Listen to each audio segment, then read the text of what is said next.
Alhamdulillahilladzi anzala as-sakinata fi qulubil mu'minina liyazdadu imanan ma'a imanihim.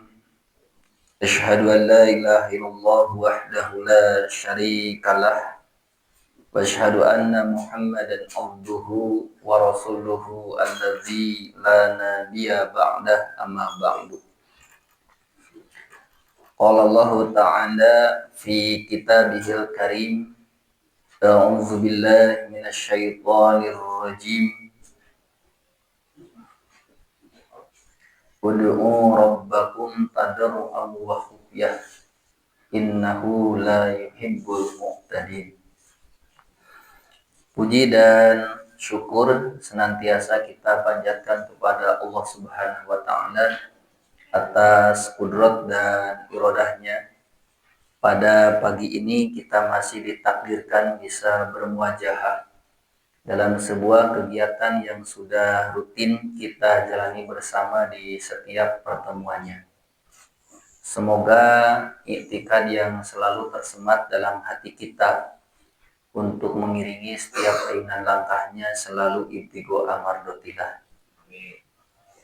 Insya Allah beberapa menit ke depan kita akan bersama-sama mengkaji beberapa keterangan baik di dalam Al-Quran maupun dalam Al-Hadis dengan tema kajian sebagaimana yang tertuang di dalam makalah Doaku Bukti Ketauhidanku. Kita langsung saja ke isi makalah.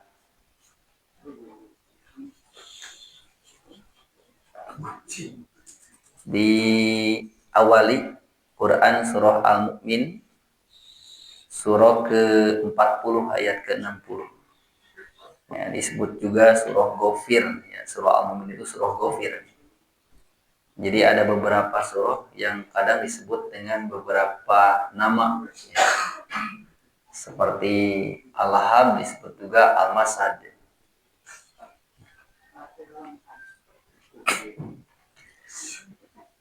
Maka ibu bapak di nama kalah di baris pertama, waqala dan telah berfirman Rabbukum, Tuhan kalian. Tentunya Allah Subhanahu wa taala. Di sini Allah menyebutkan eksistensinya dengan kata Rabb. Dalam arti Tuhan yang menciptakan dan memelihara, memenuhi segala hajat hidup makhluknya. Itu makna Rabb. Sebut juga tauhid rububiyah. Nah, jadi kalau kita membaca surah An-Nas itu tersemat, ya, di ayat pertama 2-3 itu tentang Rabb. Rabb sebagai Allah sebagai Rabb, Allah sebagai Malik, dan Allah sebagai Ilah. Ya. Di balik kalimat Rabbinas artinya Allah sebagai Rabb, Allah pencipta dan pemelihara. Gitu. Allah sebagai Malik berarti Allah yang membuat peraturan. Malik itu raja. Kalau disebutkan raja yang terbesit apa Pak dalam benak kita? Raja.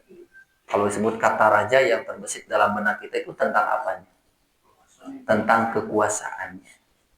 Jadi Allah sebagai Malik artinya Allah yang maha kuasa untuk membuat aturan hidup bagi makhluknya. Itu Allah sebagai Malik. Makanya di Quran surah Al-Maidah ayat ke-50, apa hukmal jahiliyah yabguna wa man ahsanu minallahi hukman liqaumin yuqinun. Apa hukmal jahiliyah yabguna? Hanya hamzah istifham. Apakah apakah hukmal jahiliyati, hukum jahiliyah, yabguna yang mereka inginkan, kehendaki. Waman ahsanu minallahi hukman. Waman ahsanu, dan siapa yang lebih baik minallahi dari Allah, hukman tentang hukumnya, liqaumin yuqinun, bagi kaum yang yakin. Di ayat itu kan diawali dengan hamzah istifham, sebuah pertanyaan yang tentu saja bukan berarti harus dijawab. Ini salah satu gramatikal dalam bahasa Arab. Siapa lagi pembuat hukum yang lebih baik daripada Allah? Nah, Jadi setiap hukum yang bertolak belakang dengan hukum Allah, maka itu hukum jahiliyah. Yang bertolak belakang. Begitu. Dupi orang ke jalan raya ngangge helm, kita bertolak belakang dengan hukum Allah. Halo Bapak Ibu? Tentu atuh. Sesuai. Kenapa? Karena untuk melindungi diri. Karena kita diperintahkan dalam Islam untuk berikhtiar. Makanya di jalan ada rambu-rambu lalu lintas itu adalah salah satu upaya ikhtiar, bentuk ikhtiar ya untuk meraih keselamatan. Di samping doa kan ada ikhtiar. Baik, kita lanjut. Nah, kemudian yang ketiga kan tauhid uluhiyah. Dari kalimat ilahinas kalau surah Anas. Artinya Allah sebagai sosok yang disembah. Maka haram hukumnya menyembah selain kepada Allah. Ya, di Quran surah Az-Zumar ayat ketiga. Allah lillahi dinul kholisu. Ketahuilah milik Allah lah agama yang mukhlis. Kholis itu yang murni, yang bersih. Ya, dari kemusyrikan. Waladina takhaddu min dunihi awliya, dan orang-orang yang menjadikan selain Allah sebagai pelindung ketika mereka oleh Nabi didakwahi supaya tidak menyembah berhala. Kata mereka orang-orang kafir Quraisy menjawabnya, "Ma na'buduhum illa liqarribuna ilallahi zulfa." Kami tidak menyembah berhala-berhala itu, tetapi supaya berhala-berhala itu mendekatkan kami kepada Allah. Ya. Jadi dalam tauhid tetap tidak boleh walaupun menjadikan benda-benda dijadikan media tawasul untuk mendekatkan diri kepada Allah. Mengapa? Karena mendekatkan diri kepada Allah tidak perlu memerlukan berhala-berhala tersebut, gitu Pak. Jadi dalam ilmu tauhid tetap itu masuk ke dalam kategori musyrik. Nah, ini karena Allah itu yang hak untuk disembah, tidak perlu memerlukan perantara dalam penyembahannya, begitu. Baik, nah, rububiyah itu adalah tauhid, sebuah keyakinan bahwa hanyalah Allah satu-satunya yang menciptakan alam semesta, memeliharanya, dan memberikan rezeki kepada makhluk yang ada di dalamnya. Nah, maka di makalah saya cantumkan surah Ar-Rum ayat ke-40. Salah satu dalil penunjang dalam Al-Quran untuk membangun pemahaman tentang siapa Allah itu adalah Rabb. Allahlah alladzi yang khalaqakum. Dia telah menciptakan kalian. Suma kemudian rozaqakum. Dia memberi rizki kepada kalian. Jadi diminta atau tidak diminta, Allah pasti memberikan rizki, Pak. Baik iman maupun kafir.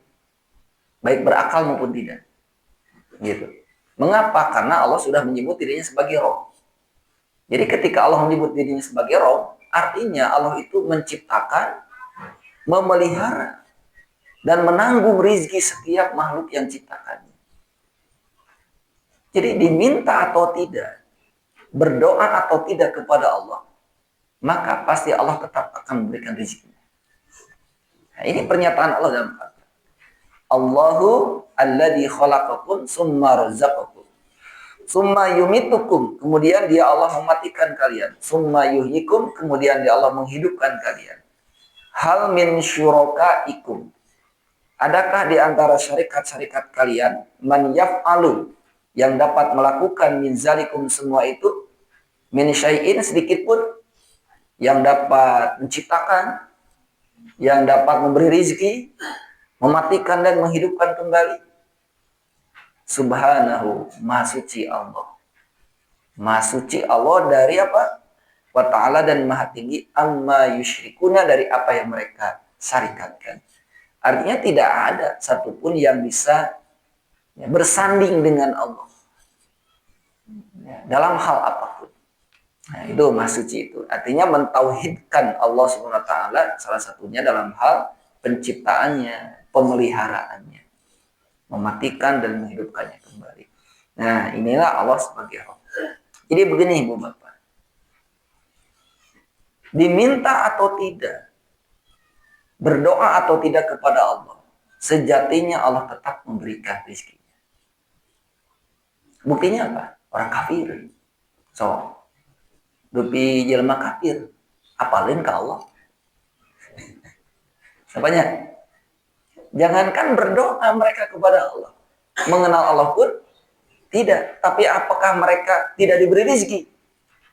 Oh, diberi rezeki, bahkan mereka hidupnya lebih maju. Mereka hidupnya lebih maju, Pak. Ya. Jadi relatif mereka lebih maju dalam urusan dunia daripada orang-orang beriman. Mengapa? Ya karena Allah itu sebagai Rob memelihara. Dan perlu kita ketahui pula kan di surah Al-Fatihah pertama ada Ar-Rahman, ada Ar-Rahim. Bismillahi dengan nama Allah. Ar-Rahmani Ar-Rahim. Ar-Rahman Allah yang maha pemurah, Ar-Rahim Allah maha pengasih. Maksudnya Ar-Rahman ini Allah mengasihi semua makhluknya tanpa kecuali. Mau beriman, mau kafir, berakal atau tidak, maka Allah limpahkan kasih sayangnya. Copet, lima copet dibuat. Copet tepan, cokot tina dompet. Gitu. Ya, cokot dompet, copet singkatan, cokot dompet, copet. Dupi Allah ridho teu kana pagawean nyopet. Tuh. Tapi eta nalika copet kapanggih di udang kumasa teu katewa saha menyelamatkeun copet. Allah nya sebab. Kan eta teh nyelamatkeun copet Allah. Dupi Allah ridho kana pagawean copet nya henteu atuh. Aya nyelamatkeun copet eta nalika udang sa nya Allah, itulah Rahman. Jadi Allah itu memberikan kasih sayang kepada semua makhluknya. Kasih sayang dalam arti tadi tanpa melihat iman kafir gitu Pak, benar salah tanpa melihat itu. Itulah Rahman. Tapi kalau Rahim, kasih sayang Allah yang maha kekal. Makanya di Quran surah Al-Ahzab ya, wa kana bil mu'minina rahimah. Wa kana bil mu'minina rahimah, tidak menggunakan Rahman.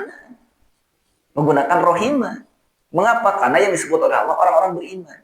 Wa kana bil mu'minina, dan dia keadaan Allah terhadap orang-orang yang beriman Rahimah. Tidak menggunakan Rahman. Mengapa? Karena terhadap orang yang beriman bentuk kasih sayang Allah yang Allah berikan itu kekal.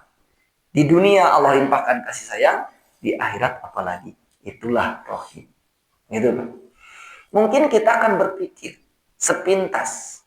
Kita itu cemburu kepada mereka yang kafir begitu.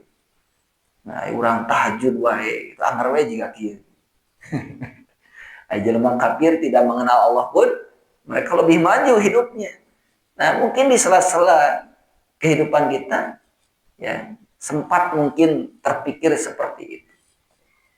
Atau ada saudara kita yang semuslim tapi jauh dari penghambaan diri kepada Allah. Tapi hidupnya maju secara ekonomi, secara finansial. Bahkan badannya sehat wae, Pak. Anu getol ibadah geringan wae. Supaya gitu kan ya. Cemburu tidak? Ya mungkin cemburu ya Pak.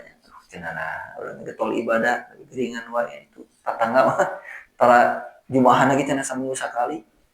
Ya saminggu sakali ya jumahan apa menyembah poe. Tapi jaga kayak gitu. Nah, di sini penting bagi kita ya untuk selalu dibimbing oleh Al-Qur'an. Sehingga pemikiran-pemikiran tadi itu akan lenyap ya. Jauh dari kita. Mengapa? Karena Allah sendiri mengatakan dalam Al-Qur'an. Nah, tinggal Pak. Hanapeunana heula. Coba perhatikan baris ketiga. Ali Imran 178. Wala yahsabanna, dan janganlah sekali-kali mengira alladzina kafaru, orang-orang kafir, annama, bahwasanya numli, kami memberikan tangguh, dalam arti kami memberikan umur yang panjang lahum kepada mereka, orang-orang kafir. Khairun, itu lebih baik li anfusihim, bagi mereka. Janganlah sekali-kali orang kafir. Kafara yukafir kufron, artinya menolak atau menutup diri dari hidayah. Ya. Salah satu ciri yang paling utama mereka menolak ketuhanan Allah Subhanahu wa taala. Maka kata Allah, janganlah sekali-kali mereka mengira bahwa Allah memberikan tangguh kepada mereka, diberikan umur yang panjang hidup di dunia itu, khairun lahum. Jangan mengira itu lebih baik bagi mereka. Tong heran penjelma kafir panjangkeun umur. Ya, itu bukan baik bagi mereka, Pak. Innama sungguh tiada lain numli kami memberikan tangguh umur yang panjang lahum bagi mereka. Liyazdadu supaya mereka menambah itsman dosa. Nah, hatinya supaya nambah dosa, ameh puguh nyiksana. Harus deh. Karena adalah ameh puguh nyiksana. Iya, sengaja Allah berikan umur panjang, itu bukan lebih baik bagi mereka kalau orang kafir. Tapi liyazdadu supaya mereka menambah dan menambah terus. Apa? Itsman dosanya. Jadi semakin panjang usianya orang kafir, semakin bertambah dosanya. Kalau semakin bertambah dosanya, maka semakin beralasan mereka disiksa. Nah, gitu Pak. Walahum dan bagi mereka azabun muhinun, siksaan yang menghinakan. Nah, jadi sekarang sudah terjawab.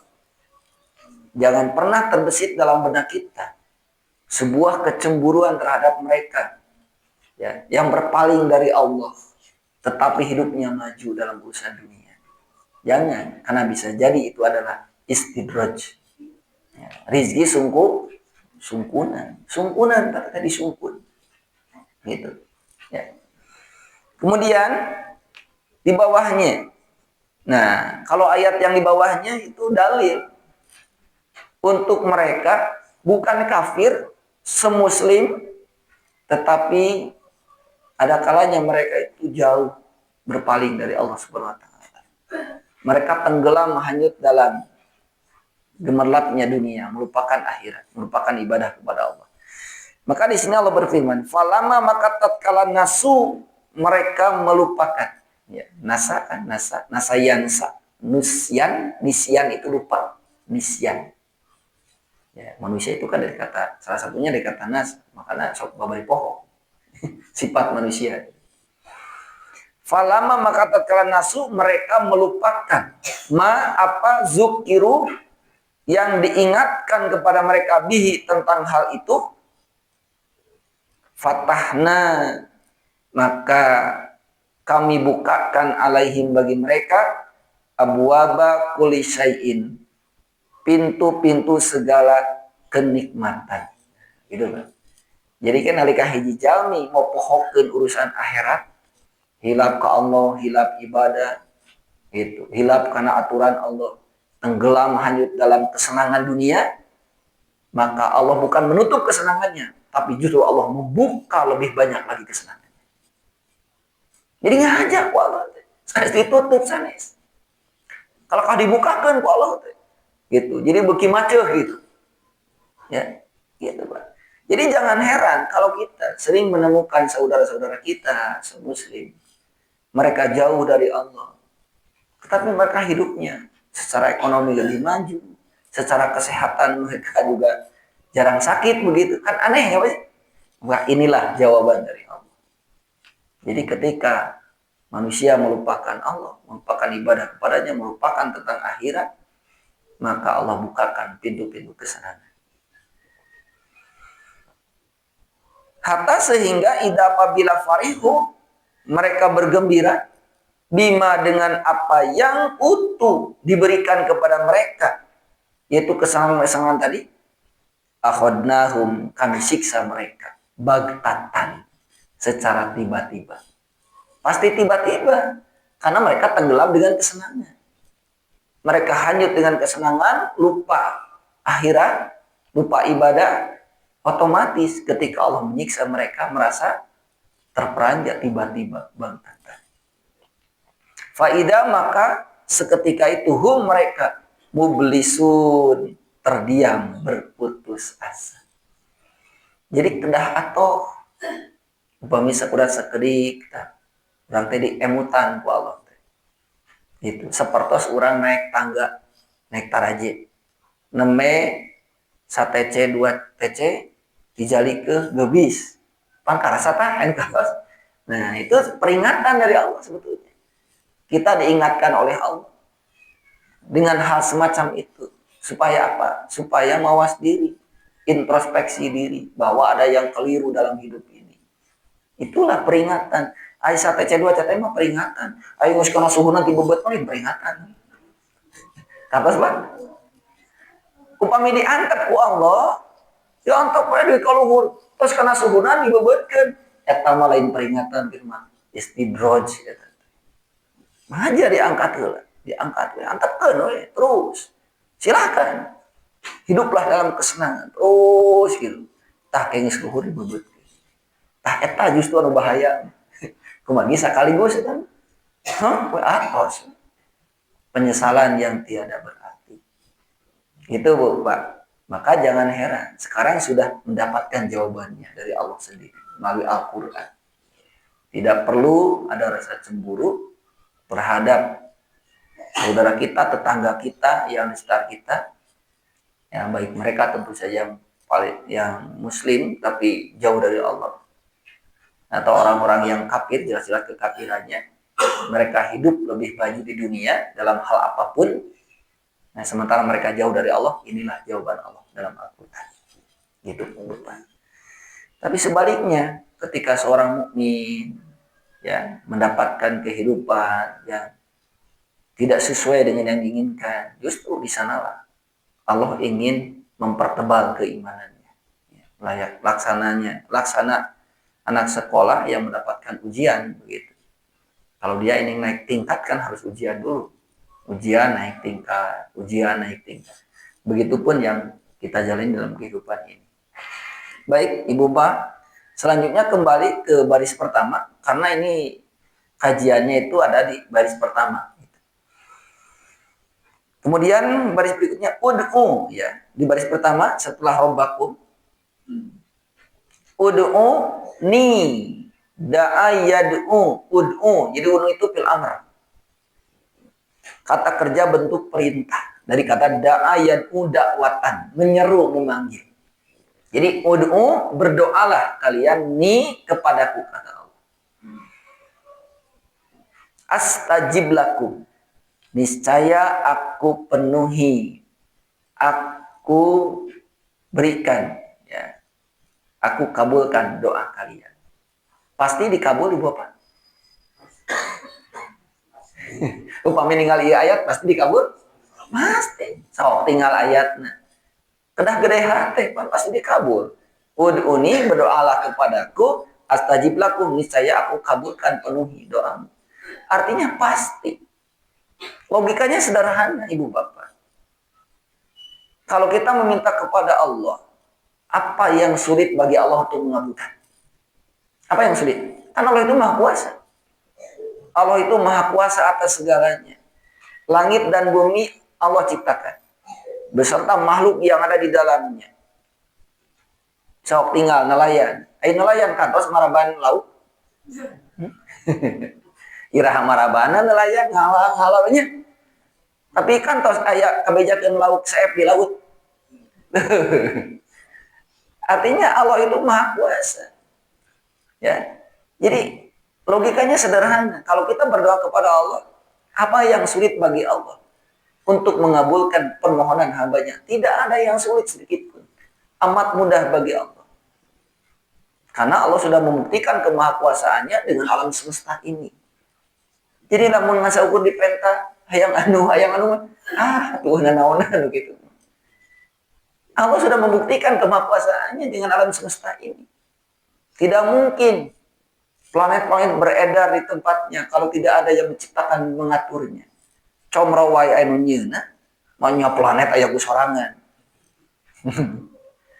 Itu aja logikanya sederhana. Tidak mungkin alam semestanya ada dengan sendirinya.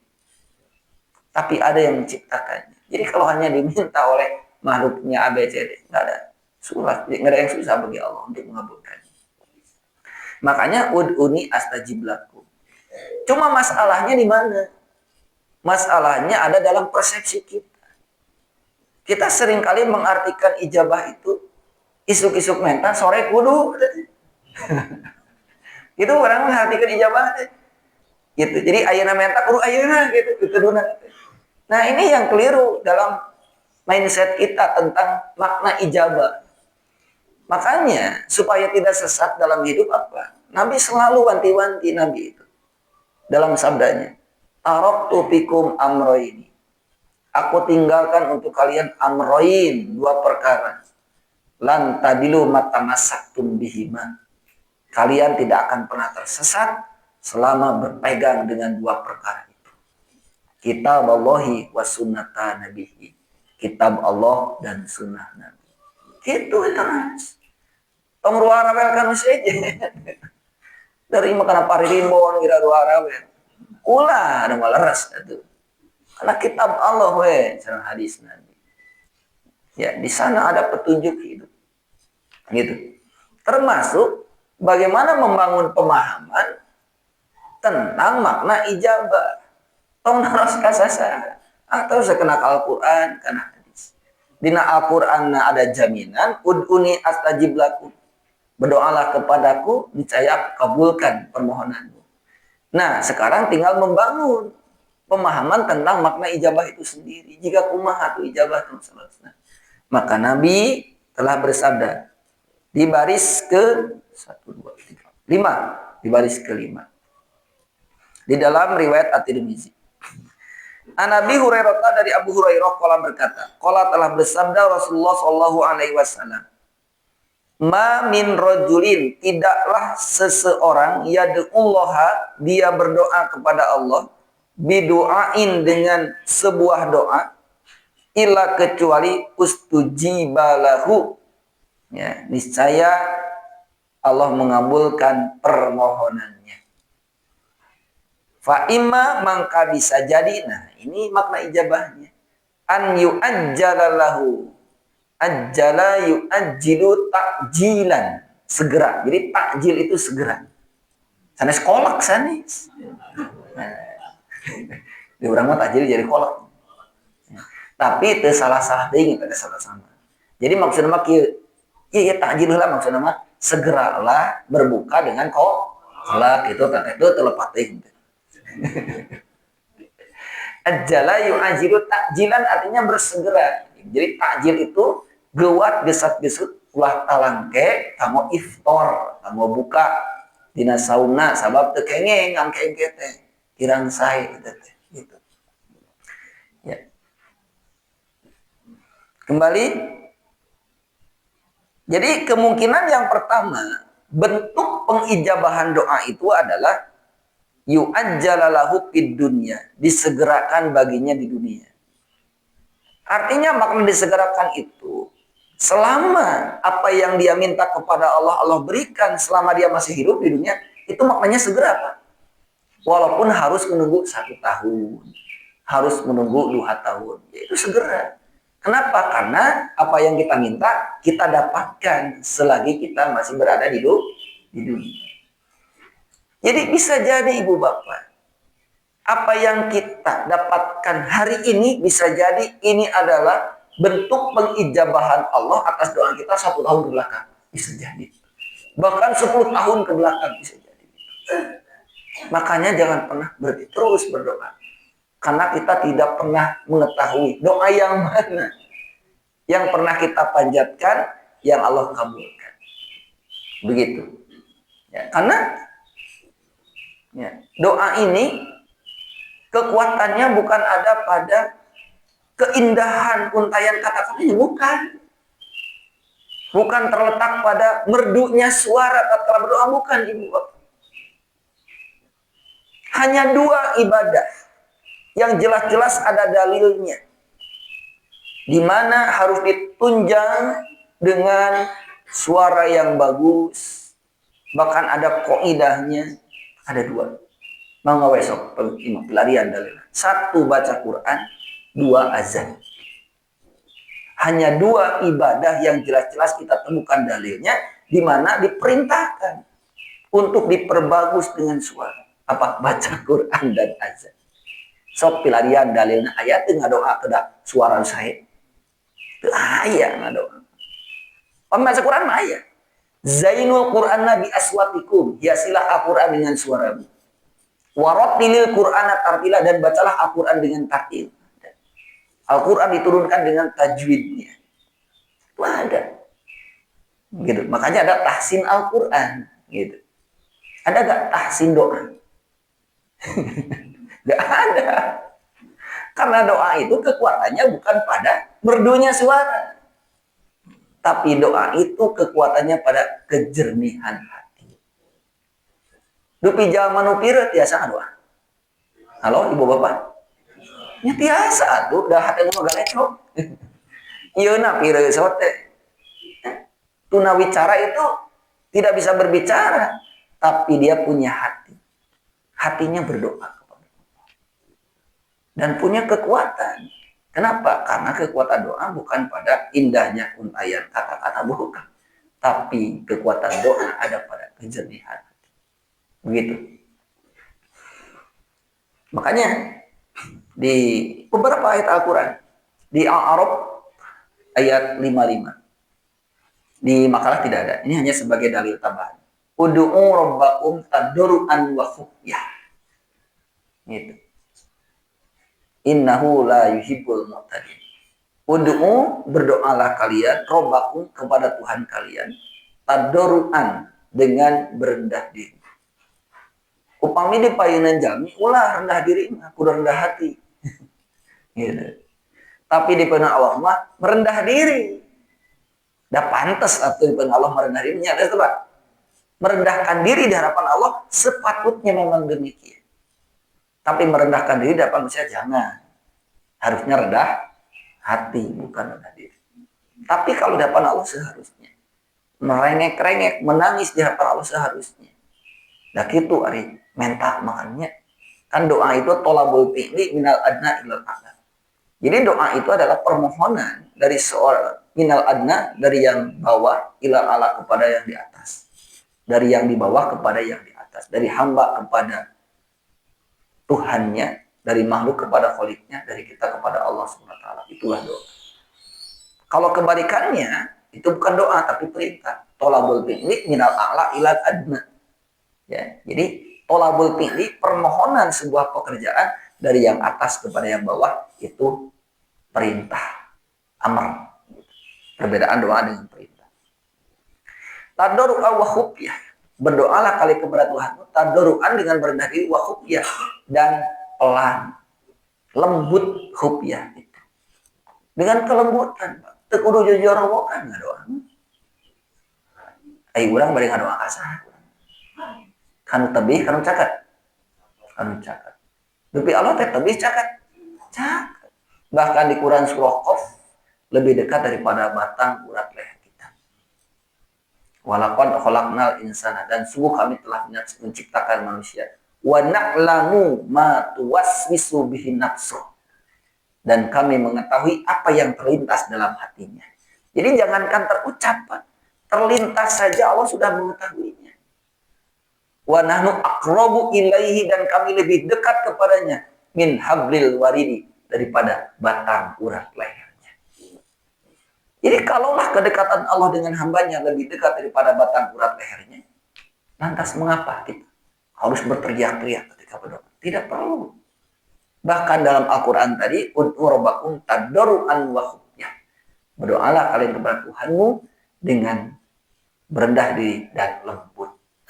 Innahu la yuhibbul mu'tadin. Sesungguhnya dia tidak mencintai orang-orang yang melampaui batas dalam berdoa. Begitu. Bahkan di Quran surah Al-A'raf 205 pun sama. Wazkur rabbaka fi nafsika, dan sebutlah Tuhanmu di dalam hatimu. Bukan tidak boleh disebut dengan lisan. Gitu. Tapi kenapa lebih ke hati? Karena zikir dengan hati itu bisa dilakukan kapanpun dan dimanapun. So, kalau zikir dengan lisan itu terbatas. Paling selesai sholat, ya, atau kalau kita dalam aktivitas pun sewaktu-waktu. Tapi zikir dalam hati setiap saat. Upami orang nuju macul kedah zikir Pak. Nuju macul kedah zikir.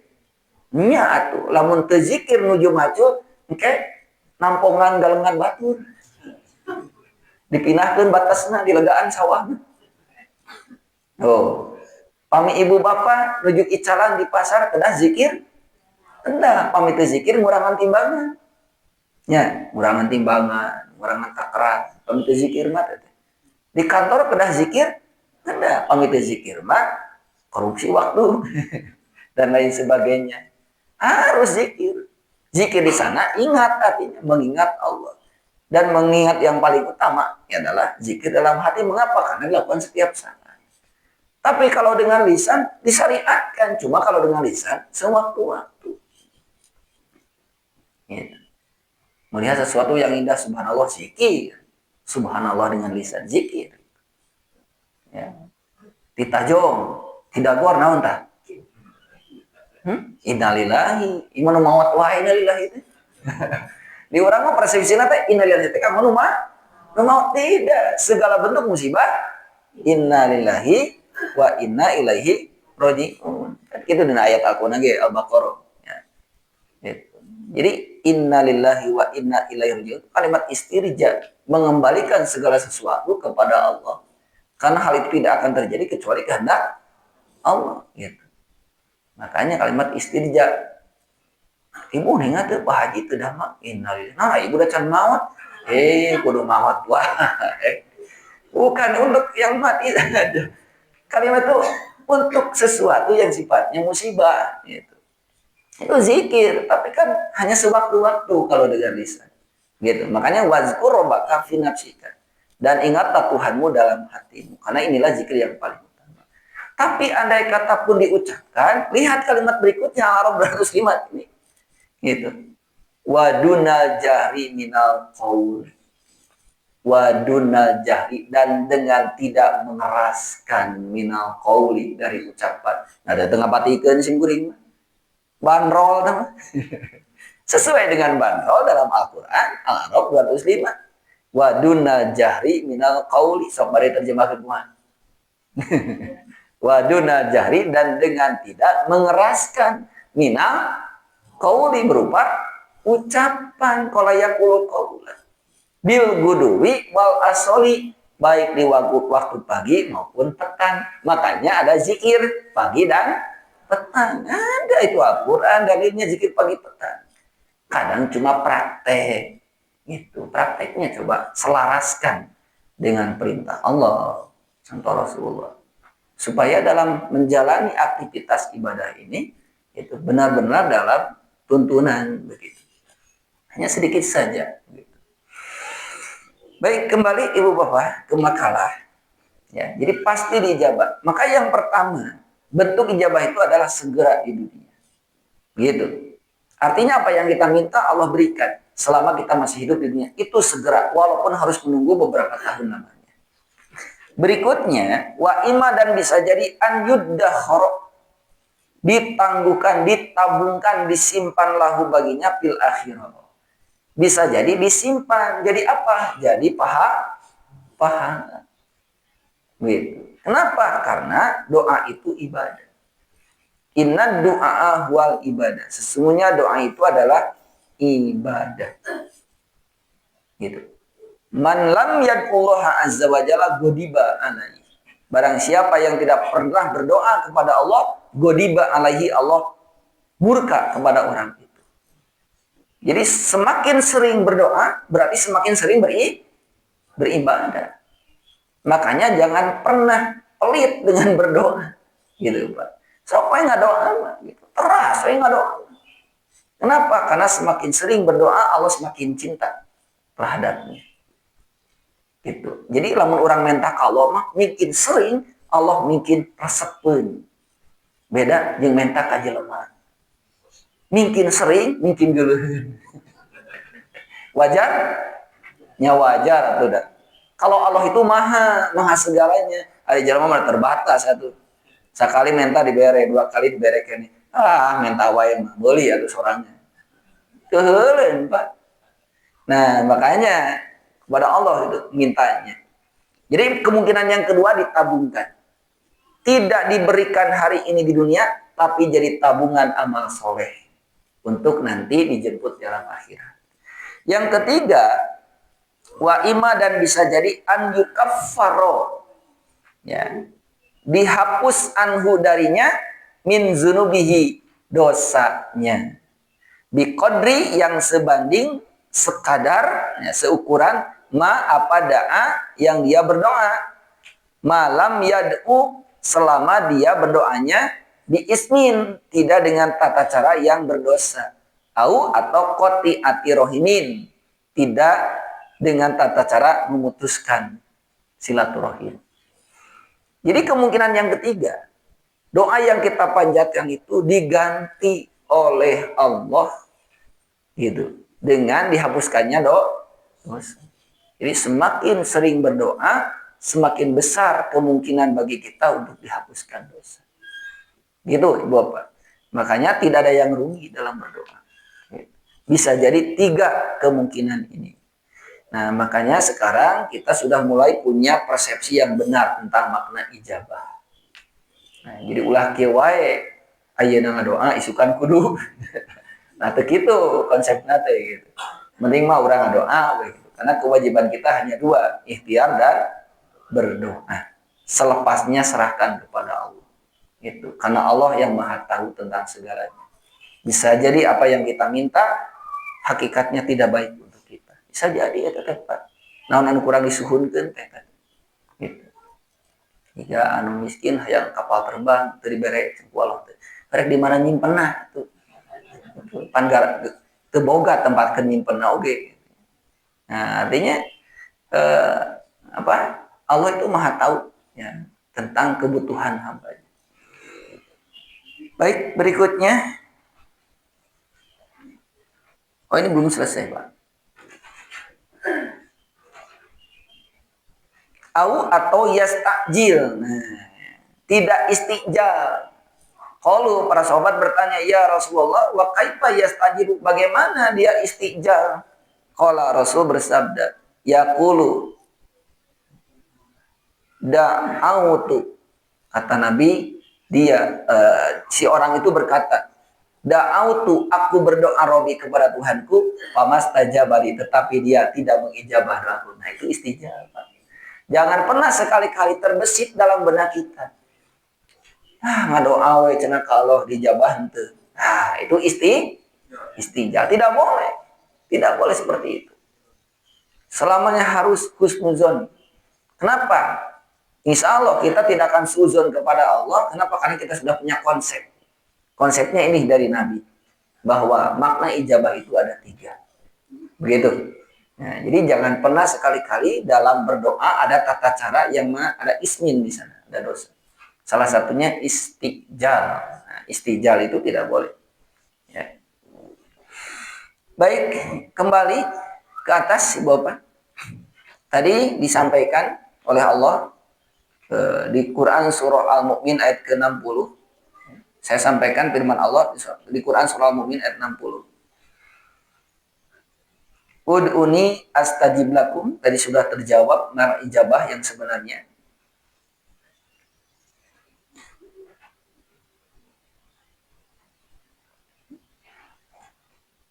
Nah, jadi konsepnya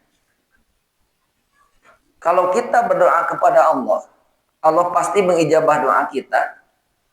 Lantas, di mana letak kesalahan yang terjadi tatkala doa itu belum dikabulkan? Maka secara prinsip jangan pernah bertanya kepada Allah atau tentang Allah. Tapi bertanyalah kepada diri sendiri. Jadi lamun orang ngadoa, terus doa orang candi ijabah, ulah kieu naha Allah taulah naha Allah. Naha aya naonnya dina diri urang. Nah, gitu. Jadi upami urang ngadoa, lamun ngadoa teh diijabah wae, entong naha Allah, tapi naha aya naonnya dina diri urang teh. Gitu, Pak. Dikatakan demikian karena coba Ibu Bapak lihat di bawahnya, masih di halaman pertama baris terakhir. Ini Al-Baqarah 186. Di sini ada poin penting yang harus kita renungkan tentang firman Allah tersebut kaitan dengan doa. Wa idza, dan apabila sa'alaka bertanya ibadi kepadaku anni tentang aku. Wa idza, dan apabila sa'alaka bertanya ibadi hamba-hambaku anni tentang aku, kata Allah. Maka jawablah olehmu Muhammad, fa ini qaribun, maka sungguh aku ini dekat. Allah itu catat. Ujibu, aku akan mengijabah dakwat da'i permohonan orang yang berdoa izada'ani apabila dia berdoa kepadaku.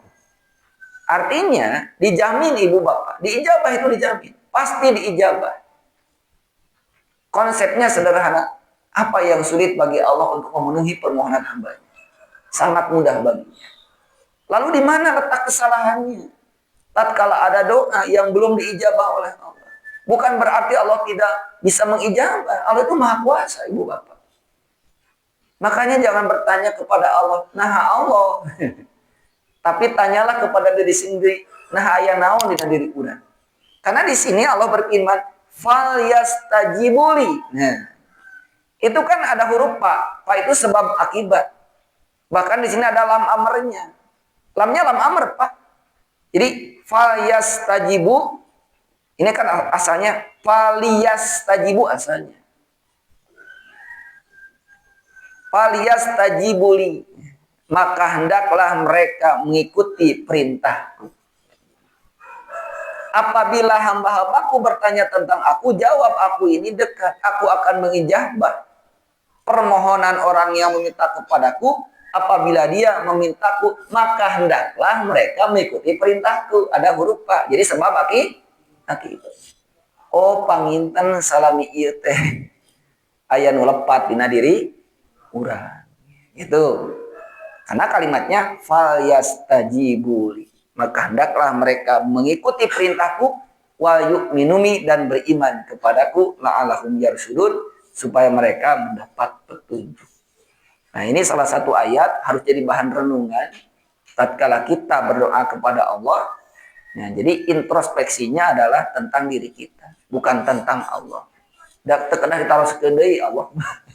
Allah maha segalanya. Disuhunkeun naon oge teu aya anu sesah ka Allah.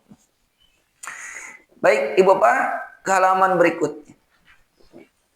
Nah, di dalam Hilyatul Auliya wa Tabaqatul Asqiya, bahan renungan bagi kita ya, tentang seorang tabi'in.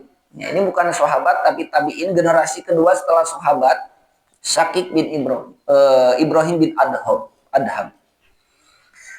Qala Syakik bin Ibrahim, telah berkata Syakik bin Ibrahim, Maro Ibrahim bin Adham, telah lewat Ibrahim bin Adham, bukan Nabi Ibrahim. Tapi Ibrahim di sini seorang tabi'in, generasi kedua setelah sahabat. Beliau itu seorang ulama di masanya itu, di tengah-tengah kaumnya, umatnya. Di Aswakil Basrah. Ibrahim bin Adham seorang ulama lewat ke pasar Basrah. Pajtama'an nasu, lalu orang-orang berkumpul ilaihi, ya, kepadanya. Biasa upami sumping ulama kumaha? Nah, nya orangnya sumping Abdul Somad. Nah, pasti hoyong teh. Hoyong teh ramu ngagimu. Ustaz Adi Hidayah sumping gitu. Ngagimu, ya. Karena kita butuh pencerahan. Faqala lahu, lalu mereka bertanya kepadanya, kepada Ibrahim bin Adham. Ya Aba Ishaq. Nah, Aba Ishaq itu maksudnya Ibrahim bin Adham. Karena beliau punya anak namanya Ishak. Diparangkeun di namanya teh sami. Jika Nabi Ibrahim sareng Ishak gitu ya. Inna Allah Ta'ala, sesungguhnya Allah Ta'ala yaqulu, berfirman fi kitabihi, di dalam kitabnya. Ud'uni astajib lakum. Nah, yang tadi apa ya? Yang surah Al-Mu'min ayat ke-40, ayat ke-60. Wa nahnu, dan kami nad'uhu, kami berdoa kepadanya, kepada Allah sesuai dengan firman tersebut. Munzu zahrin, dalam waktu yang lama, sering dan dalam waktu yang lama. Fala yastajibu lana, tetapi dia Allah tidak mengijabah doa kami. Gitu, Pak. Jadi masyarakat itu mengadu kepada seorang ulama Ibrahim bin Adham tentang keluh kesah mereka kaitan dengan doa. Abdi teh cenah sering ngadoa teh. Pan cenah dina Al-Qur'an aya ud'uni astajib lakum. Sok aranjeun ngadoa ka kaula, ku kaula diijabah doa aranjeun. Abdi teh cenah sering ngadoa teh. Lami cenah, tapi teu diijabah wae cenah gitu Pak. Mengadukan hal itu kepada ulama gitu. Nah, ini jawaban dari Ibrahim bin Adham yang sangat bermanfaat bagi kita, Pak. Ya, ketika beliau menjawab pertanyaan orang Basrah, gitu, masyarakat Basrah. Apa kata beliau? Faqala Ibrahimu, maka Ibrahim bin Adham menjawab, ya ahlal Basra, wahai orang Basra, matat kulubuhum, matat telah mati kulubuhum, hati-hati kalian, fi asyroti asya'a, dalam 10 perkara. Ternyata ini, nah takna cek sing guring tadi, tong naros naha Allah, naha diri urang, naha aya naon dina diri urang. Ternyata ini Pak, di dalam kitab Hiyatul Auliya wa Tabaqatul Asfiya ada pelajaran. Wahai orang Basra, matat qulubukum fi asya fi asrati asya. Wahai orang Basra, hati kalian telah mati dalam 10 perkara. Awaluha, yang pertama, arabtumullaha, kalian mengenal Allah, walam tuaddu haqqahu, tetapi kalian tidak memenuhi haknya. Okoh wano kalau salaku pangeran, tapi hak Allah teu dicumput. Hak Allah teh nu mana? Hak Allah teh ulah disarekatkeun Allah. Upami urang nyembah ka Allah kedah murni nyembah teh. Ieu maruarawel keneh udah kana jimat gitu. Kana poe naas, poe siang.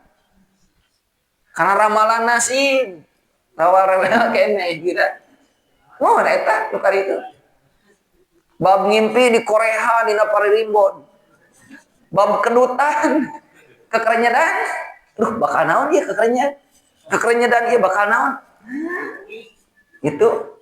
Nah hal-hal sepele ini kadang muncul dalam hidup kita tanpa disadari, padahal itu adalah ya, tidak memberikan hak Allah.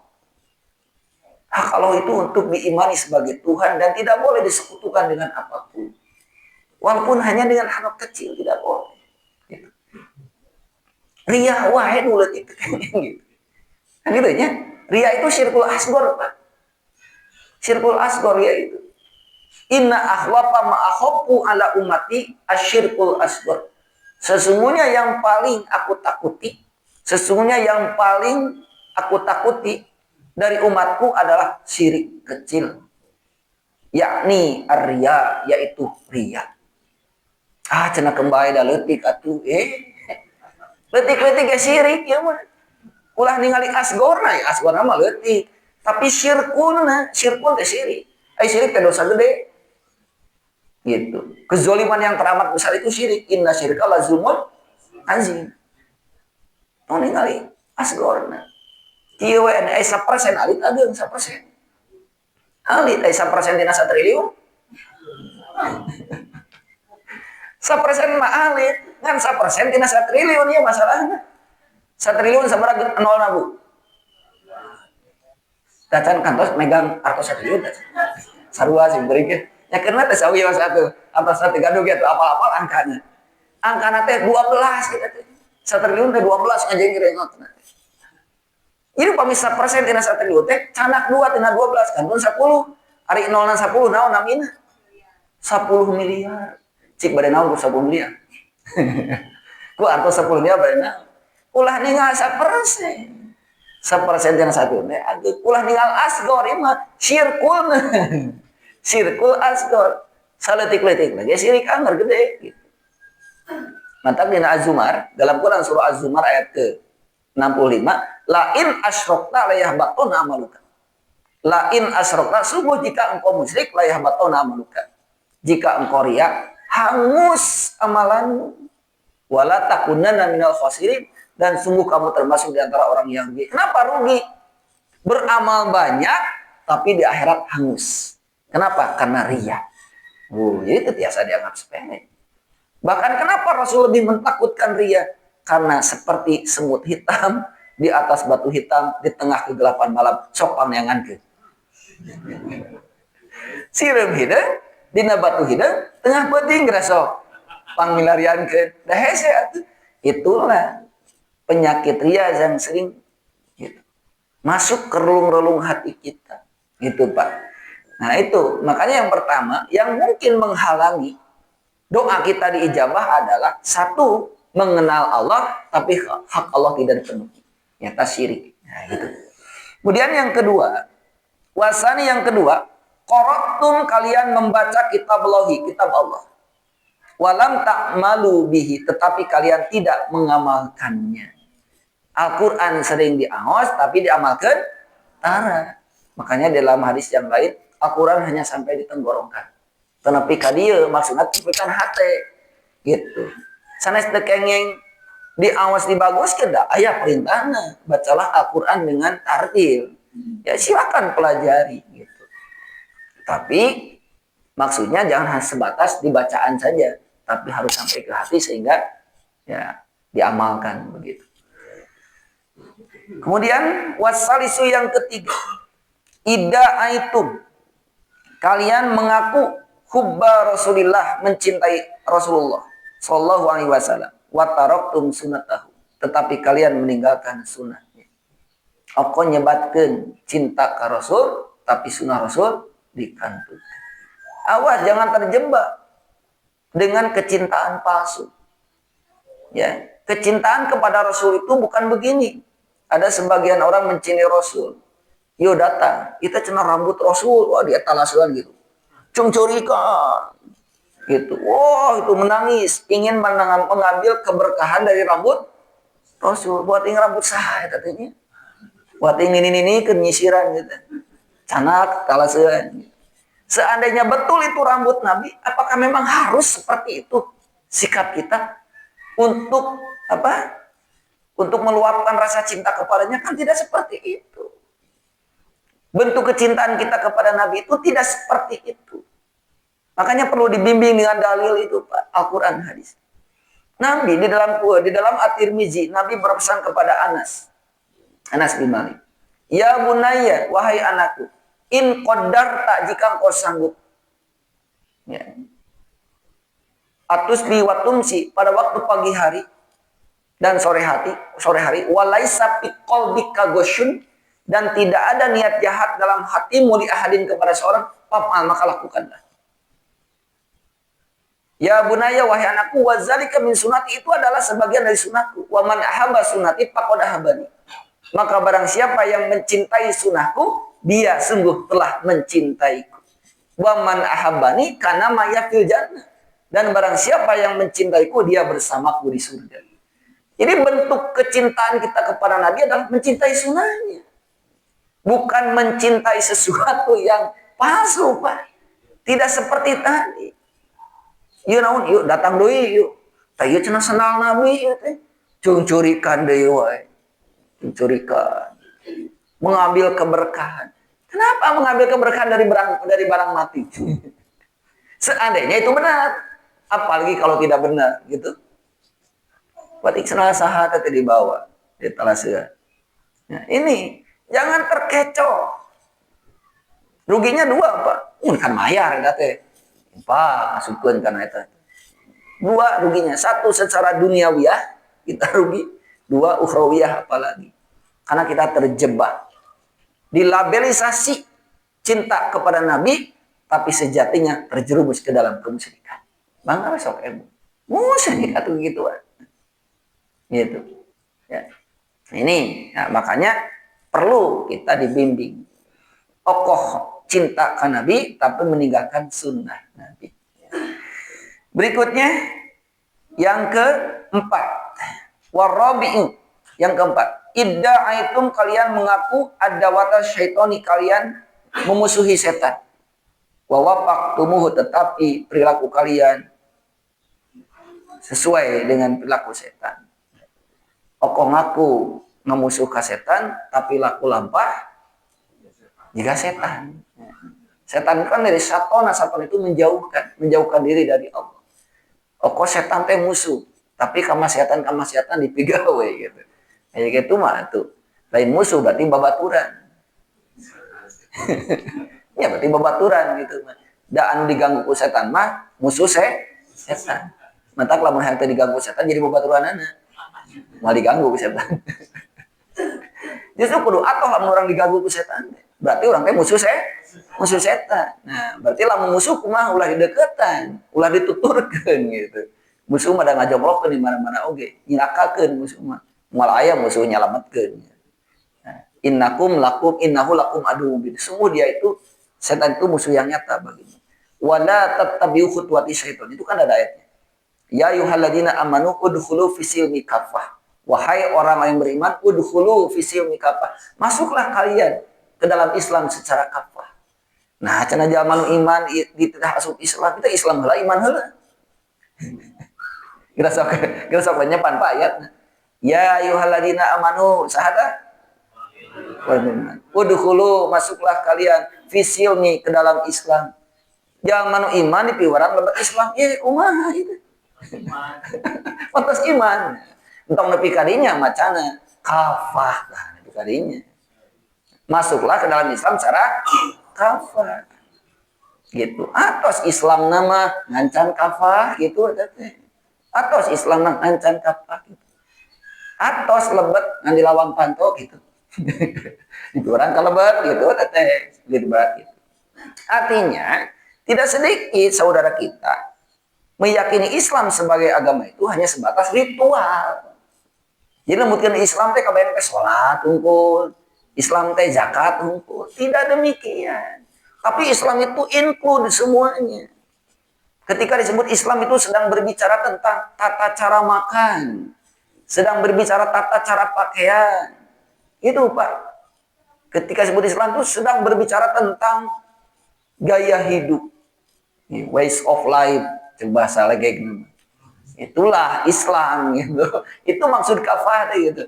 Ya. Berikutnya wal khabisu dan yang kelima, kultum kalian mengatakan nuhibul jannah, kami mencintai surga. Walam ta'malulah, tetapi kalian tidak mengamalkan sesuatu yang dapat menghantarkan diri ke surga. Pokoknya nyebutkan cinta sawarga, pi surga teu dipigawe. Panita pi surga gitu. Naos pi surga, baca Quran pi surga, salat berjamaah pi surga, infak pi surga. Gitu. Nah, kadang mencintai surga tapi pi surga nana tadi Allah. Nah, itu yang bisa menghalangi dijabahnya doa. Berikutnya wasadisu dan yang keenam, kultum kalian mengatakan nahopu naro, kalian takut neraka. Warohintum anfusakum biha, tetapi kalian menggadaikan diri untuk neraka. Nyebutkeun sieun ku neraka tapi nandonkeun diri jang eusi neraka. Okosieun ku neraka kamaksiatan dipigawe wae. Gitu. Nah, ini. Nah, jadi itu bisa menjadi penghalang dikabulnya doa. Wasabi'u yang ketujuh, kultum kalian mengatakan innal mautahakun, sesungguhnya kematian itu pasti, walam tasta'iddu lahu, tetapi kalian tidak berbekal untuknya. Gitu. Nyebatkan maut pasti, tapi nepi ka kiwari mana atuh bekal ka motos maut. Dudunya we haben. Sanes teh kengeunaan dudunya, da kedah. Ya, tapi dudunya gitu. Beda aya milarian dudunya jeung dudunya gitu. Ya, gitu. Kan di surah At-Takasur itu yang dilarang itu Alhaakumut takasur. Al-hakum telah melalaikan kalian at-takasur. Jadi tapale tapaalu at-takasur. Bukan banyak harta, tapi berbanyak-banyak. Beda persepsinya. Kalau banyak harta harus, Pak. Tapi kalau berbanyak-banyak terjadi persaingan. Saling membanyak diri. Gitu. Nah, gitu. Itulah. Berbanyak-banyak itu maksudnya berarti melupakan akhirat karena terlalu mengejar dunia. Itu berbanyak-banyak. Beda kalau banyak harta. Hatta zurtumul maqabir, sampai kalian datang mendatangi kubur fi kamawat. Gitu. Lajang ibu bapak. Wasaminu dan yang kedelapan, istaghaltum kalian sibuk bi uyubi ikhwanikum dengan aib saudara kalian. Wa namazdum tetapi kalian melupakan uyubakum aib kalian. Semut di seberang lautan jelas kelihatan, gajah di teluk mata teka deuleu. Gajah di teluk mata tidak kelihatan. Ari aib batu dicokelan gitu. Ari kagorengan sorangan ditutupan. Nah, ini pun bisa menjadi penghalang dikabulnya doa. Begitu. Watasi'u yang kesembilan, akaltum nikmata rabbikum. Akaltum kalian memakan nikmata rabbikum, nikmat Tuhan kalian, walam tashkuruha, tetapi kalian tidak mensyukurinya. Nikmat Allah mah unggal waktu, saban detik teh nu kapicenya banyak. Harus deh. Ini orang ngarehapan, ngarehap teh saban waktu itu. Makanya pami orang jalan-jalan tinggal ke rumah sakit. Anu napasna dibantos ku oksigen. Itu. Saleter teh 25.000. Oksigen teh. Ayeuna kalikeun. Upami kurang dikalkulasikan dalam 1 bulan itu sekitar 5 miliar. 5 miliar uang yang harus dikeluarkan untuk membeli oksigen kalau harus dibeli. Kan alhamdulillah kita bisa menikmati udara segar. Ya, gitu. Makanya ada 2 hal yang sering dilupakan manusia. 1 kesehatan, 2 kesempatan. Gitu. Biasa nama kakarek hayang teh lamun gering. Hayang ngaji keur gering.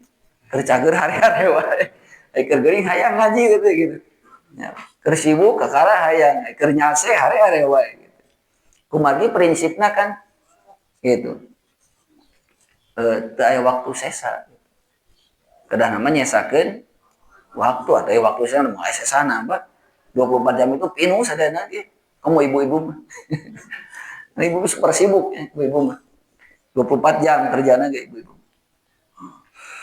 Terakhir wal asyiru yang ke-10 dapantum mautakum kalian menguburkan orang yang mati di antara kalian walam tak tabiru bihim tetapi tidak menjadi peringatan bagi kalian. Sering jajab layon ka kuburan tapi sok tarajatan pangemut gitu. Terjadi pepeling kana diri padahal nguburkeun maut gitu. Sering jawab layon ka kuburan tapi teu engut hiji waktu surang teh dijajabkeun ku batu. Ayeuna mah nganterkeun mah dianterkeun. Itulah mungkin 10 hal ya matinya hati orang-orang Basroh yang membuat mereka terhalang doanya diijabah oleh Allah SWT. Tapi pelajaran kain urang sadaya boh pilih nyelap hiji 2 dina diri urang mangga panginten urang sami-sami bersihan intinya urang sami-sami lareskeun. Berikutnya Fatir ayat 10. Ini pun wajib menjadi bahan renungan bagi kita kaitan dengan terhalangnya doa. Bukan Allah tidak akan mengijabah. Karena Allah itu maha segalanya. Tapi ada yang keliru dalam diri kita. Ilaihi kepadanya kepada Allah yas'adu naiknya al-kalimut thayyibu kalimat yang baik. Al-kalimut thayyibu doa.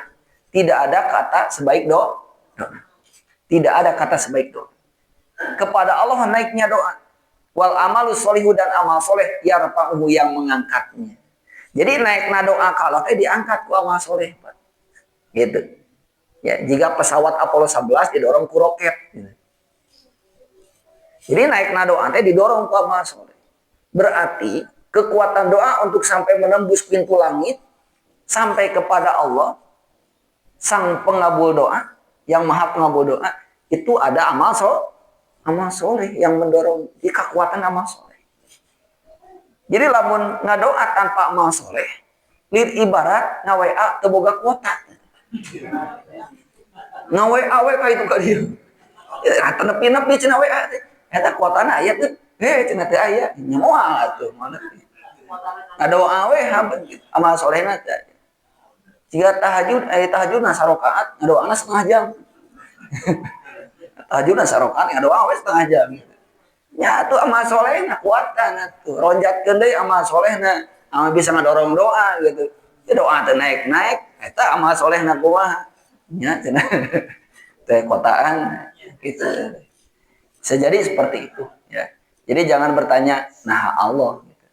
Ada apa dengan diri? Terakhir, nah, kembali dulu Pak ke atas.